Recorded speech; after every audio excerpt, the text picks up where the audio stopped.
This recreation of Australia breaking away from the Antarctic is 100 million years racing before your eyes. And it reveals for the first time the puzzle of the disappearance of Australia's great inland sea.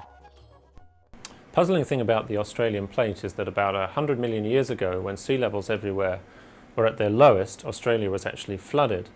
But then 20 million years or so later, sea levels were much higher, but Australia was actually dry.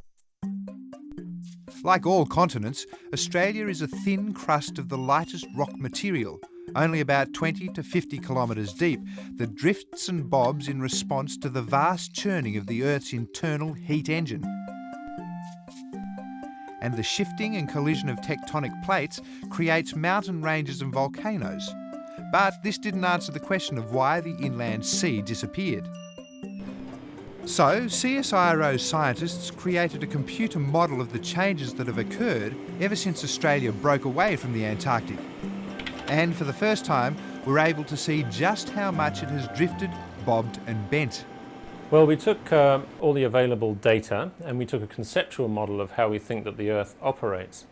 And we combined those two to make a computer program which would be capable of modelling how the Earth works.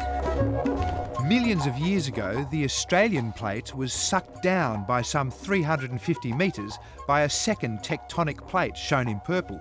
This allowed the seas to flood low-lying areas. Then, as the continent drifted north, gradually escaping from the influence of the underlying plate, the shallow seas that had covered it disappeared. Later, when sea levels rose, the sediment left behind by the seas made the land surface high enough to remain dry.